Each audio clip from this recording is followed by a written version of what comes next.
Bienvenidos, bienvenidas y bienvenidos a este ciclo de preguntas y respuestas, a este ciclo de entrevistas que estamos realizando con el señor Pedro Belloni. ¿Cómo le va, Pedro Belloni? ¿Qué tal, Claudio? ¿Cómo estás? Me siento... Una especie de dos mitades, ¿no? Exactamente. Sí, no. Por favor, le mandamos un abrazo y un beso gigante. Yo soy Matías Sáez. ¿Yo sería Matías Sáez? Bien. Usted bueno, sería dos veces Matías Sáez. Acepto el desafío. Muy bien, vamos a iniciar este ciclo de entrevistas hoy dándonos un lujo enorme porque en este momento, en esta situación y contexto de pandemia, de coronavirus, necesitamos voces autorizadas y por eso lo tenemos al ministro Roberto Salvarez, al ministro de Ciencia y Tecnología de nuestro país. ¿Cómo le va, Roberto? ¿Bien? ¿Qué tal, Roberto? Bueno, muy bien, un gusto hablar con ustedes. Bien, muy bien. Bueno, decíamos, en un contexto tan complejo como se viene viviendo a nivel mundial, que en nuestro país, tomando las medidas precautorias, parece que está todo un poco más tranquilo, si bien no hay que relajarse y demás, pero parece en principio que aquellas medidas que se tomaron hace más de un mes están dando resultados. ¿Cómo lo ves? Bueno, por supuesto, ¿no? Pongámoslos en términos científicos. Si uno hubiera seguido la curva, el modelo inicial, con los datos iniciales que teníamos, ¿se acuerdan cuando andábamos por los 30, 40 casos? Realmente hoy estaríamos en el orden de los 50.000, 60.000 infectados. Las medidas que se tomaron a partir del 19 de marzo, cuando comienza la cuarentena, apartan los datos de contagios diarios y los llevan a casi un valor constante. Estamos en 100, 80, 110, 120, 140, oscilamos en torno a los 100 casos diarios, estos últimos 2 días un poquitito por arriba, pero siempre aumentando dentro de ese valor. Esto implica que el crecimiento del número de contagios es lineal, obedece una función lineal y no una función exponencial. Esto implica que en este momento el valor que hay de contagio de una persona a otra persona es aproximadamente en torno del 1, 1,1, por ahí.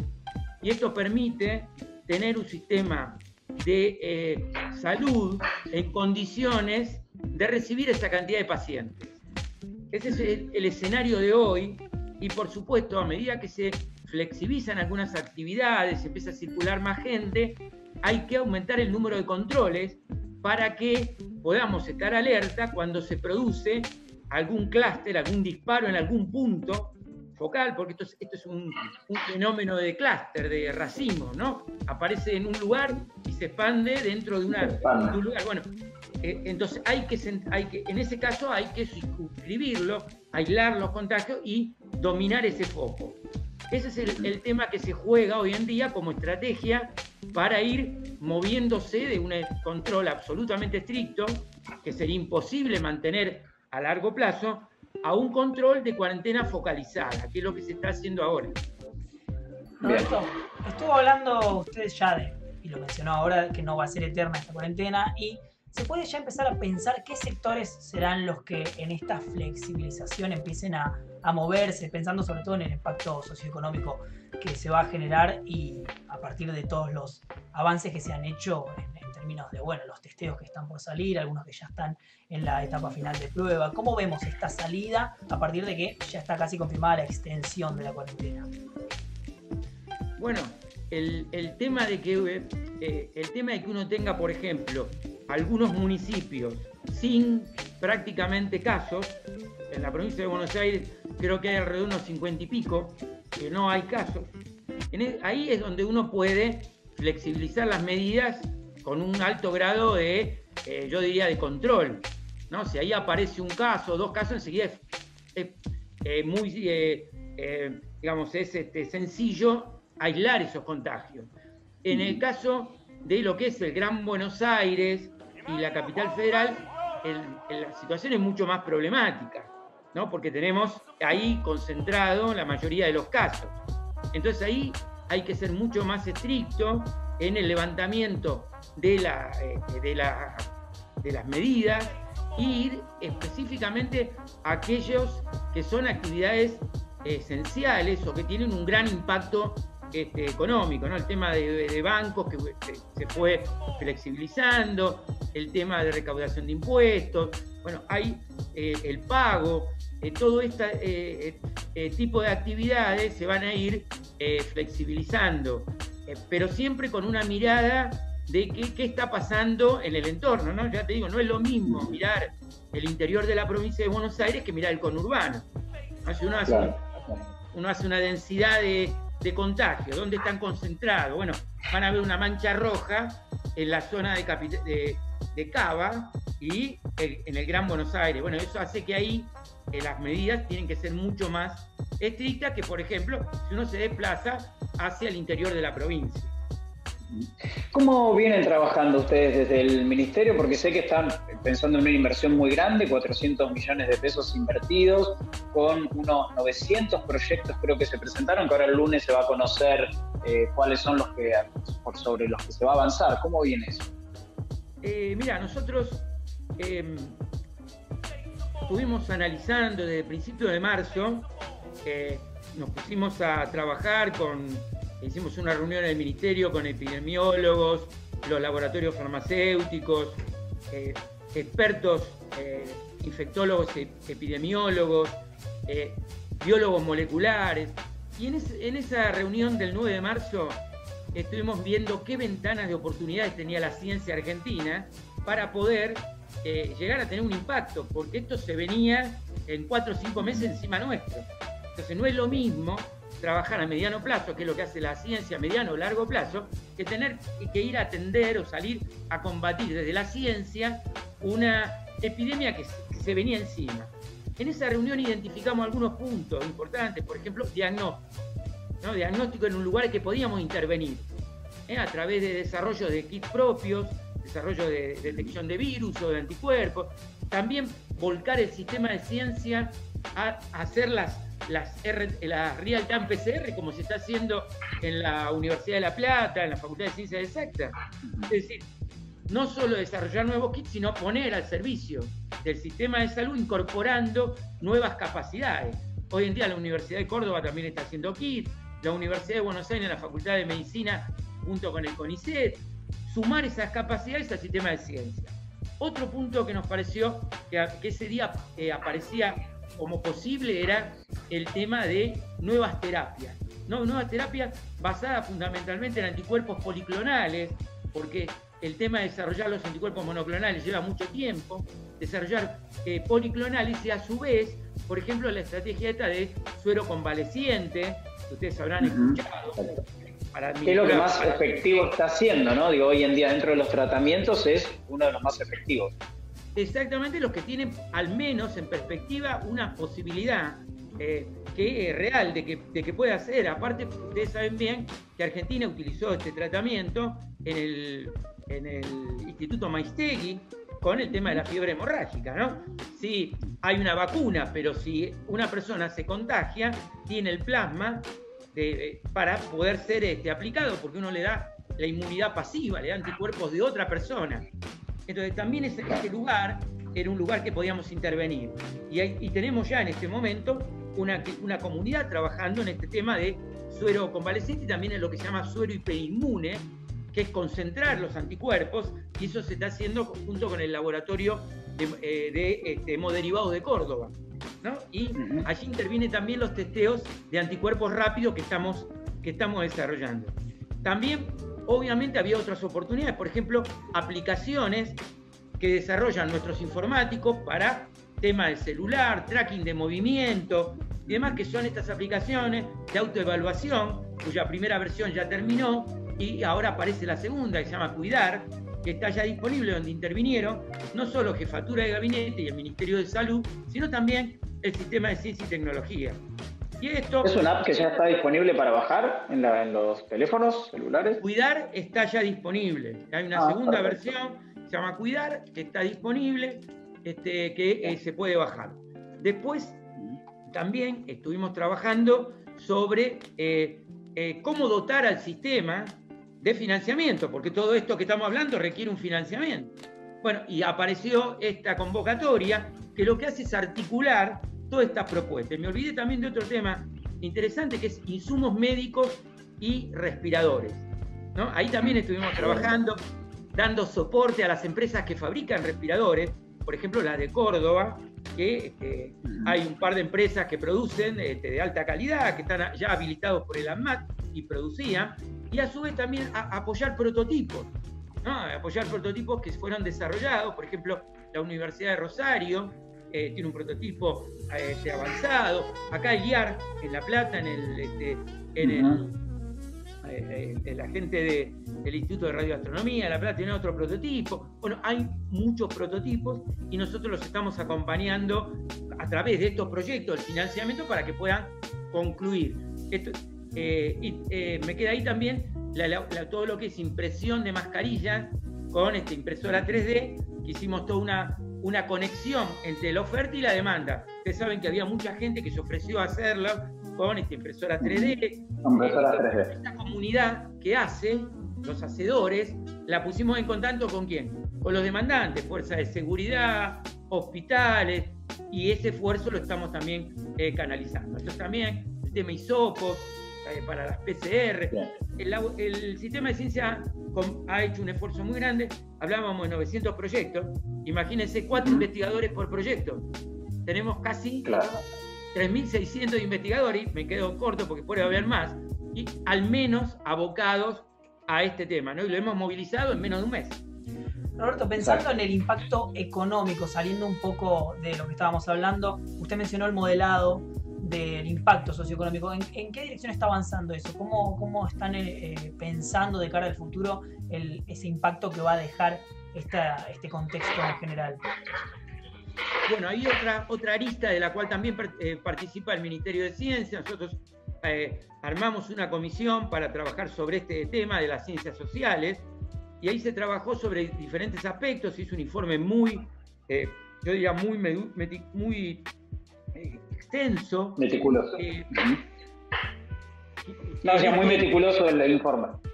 Sí, este informe se originó en una comisión relativamente pequeña, pero abarcó 500 investigadores y que a su vez convocaron a 1.500 referentes sociales que fueron respondiendo a diferentes preguntas que abarcan desde lo que es la percepción que tiene la población sobre su interacción con la fuerza de seguridad, lo que hace a su situación, cómo ven la situación económica, cuál es la percepción que se tiene sobre las medidas de aislamiento social en cuanto a la situación de cada uno de ellos, el tema de los medios de comunicación. Bueno, todo esto se hizo en un primer informe y se está trabajando también a través del PISAC.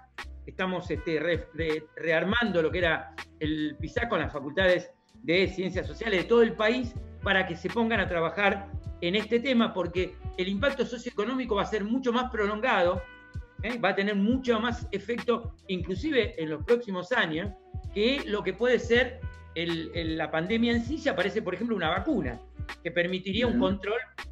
Capaz que el año que viene tenemos una vacuna y tenemos ya una solución relativa al problema, pero el impacto socioeconómico va a ser más duro.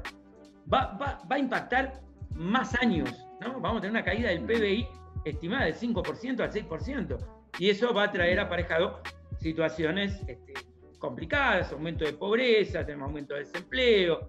Bueno, todo esto necesita una visión, yo diría, a largo plazo. Vos hablabas hoy de las distintas facultades y universidades que se estaban sumando a esto. Pensado también en esta red de laboratorios a la cual se sumaron algunas facultades de nuestra universidad, la Universidad Nacional de La Plata, como medicina, como exactas, que se piensa, creo que veterinaria también se va a sumar en los veterinaria, sí. Ajá. ¿De qué se trata esta red de laboratorios? ¿Sería para hacer testeos? Claro, por un lado nosotros apostamos a tener testeos propios, ¿no? Nuevos, novedosos. Y eso está ya en prueba de desempeño. O sea, se están haciendo relevamientos masivos no, está mal empleada la palabra, sino un desempeño con una cantidad grande de muestras para validar estos test. Esos son test que están desarrollándose para anticuerpos y para detección de virus. ¿En qué tiempo? En un tiempo menor y que no requiera los termocicladores que requieren hoy una PCR en un laboratorio especializado, donde tiene que haber personal muy capacitado y aparte todo el equipamiento necesario. Estas son pruebas que se pueden realizar mucho más sencillas, porque no requieren el equipamiento en sí. Como se hicieron hoy en los trenes, ¿no? La estación de trenes. Estos son serológicos comprados en el exterior, pero nosotros estamos desarrollando ya en etapa de desempeño nacionales, porque esto se tuvo que comprar, que pagar al exterior. Nosotros estamos desarrollando los nacionales, que inclusive te permiten saber el nivel de anticuerpos, no determinar solamente que vos tenés que has estado en contacto con la enfermedad, sino que aparte te dice qué nivel de anticuerpos tenés. Por ejemplo, importante para si vos querés dar plasma convaleciente, porque tenés que saber qué cantidad de anticuerpos le estás dando al paciente. Bueno, eso es un tema. Aparte hay otro tema, que es que hoy en día toda la red de salud está haciendo diagnósticos PCR, los comunes, los con termocicladores, ¿sí? Ahí sumamos esta red de laboratorios. La red de laboratorios de universidades, del sistema de ciencia, se moviliza para contribuir a el diagnóstico.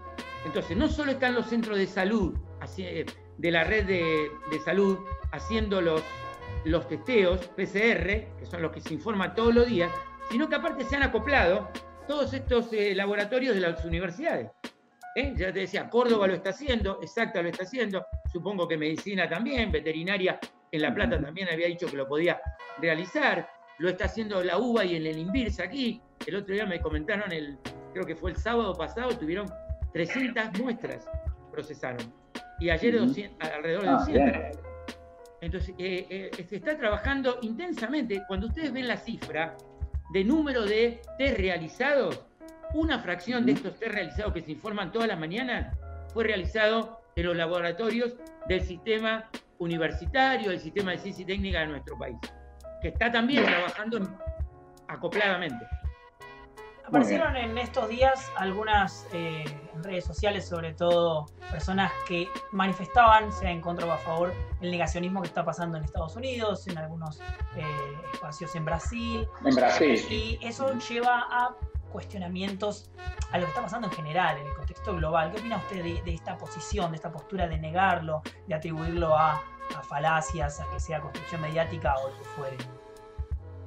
Bueno, yo creo que se parte, creo que se busca explotar la ignorancia, ¿no? Es decir, por eso es muy importante la comunicación y expresar, y ustedes tienen una tarea muy importante. La gente que expresa esas ideas no es ignorante, lo que pretende es, de alguna manera, posicionarse políticamente, porque en estas circunstancias ha quedado muy claro el rol que tiene el Estado, ¿no? El Estado, lo que es la salud, lo que es el sistema de ciencia, queda puesto en evidencia, ¿no? Si hoy no tuviéramos un sistema de salud que lo dejaron muy maltrecho en la gestión anterior, o tuviéramos un Ministerio de Ciencia que también quedó muy maltrecho, no podríamos estar dándole batalla o sumándonos a la pandemia. Entonces, el tema de la presencia del Estado es una discusión central con estos sectores, que de alguna manera representan el pensamiento liberal de que el Estado tiene que ser lo más chiquito posible, que todo se gestiona desde lo que es el mundo privado, el mercado. Entonces todo esto les molesta. ¿Por qué les molesta? Porque la sociedad empieza a percibir que ¿quién la cuida? ¿Quién la cuida con buenas medidas? ¿Quién plantea el aislamiento y hace que la curva se achaque? Entonces me parece que esa disputa es una disputa muy fuerte entre el Estado y aquellos que promulgan que ese Estado sea lo más chiquito y que haga menos, que esté menos presente. Y la batalla es explotar aquellos sectores o llevar un mensaje equivocado. ¿Para qué? Fomentar la ignorancia. Por eso nosotros tenemos un rol fundamental desde el Estado y ustedes como comunicadores para que ustedes cuenten la verdad, la intensidad que tiene fíjense ustedes, un sistema de Italia que tenía un sistema de salud importante, tomó malas medidas, se tomaron malas medidas políticas, se entró tarde y por más que tenga un buen sistema de salud, colapsó. La letalidad del coronavirus es porque no tenés manera de atender a la gente, la tenés en los pasillos, ¿no? Entonces me parece... Sí, y hoy están bajando en cantidad, pero siguen con 300, 400 muertos por día, digo, siguen siendo números exorbitantes por más que hayan bajado, ¿no? Exactamente. Roberto, muchísimas gracias por haber estado aquí en este inicio de ciclo de entrevistas que estamos haciendo desde nuestras casas, cumpliendo lo que nos corresponde, que es hacer la cuarentena. Muchísimas gracias por haber estado ahí. No, por favor, un gusto y siempre un placer estar con ustedes. Gracias, Roberto. Hasta luego. Pasaba Roberto Salvarezza, ministro de Ciencia y Técnica de nuestro país, Ciencia y Tecnología, el ministerio de nuestro país. Bueno, Pedro Belloni, muchísimas gracias por haber acompañado en este momento. Por favor, gracias a usted. Nos veremos la próxima, pronto. La gente en las redes sociales, @tvuniversidad, puede opinar, puede hacernos saber si quieren que entrevistemos a alguien o lo que quieran. Y aquí estaremos del otro lado. Muchas gracias. Hasta luego.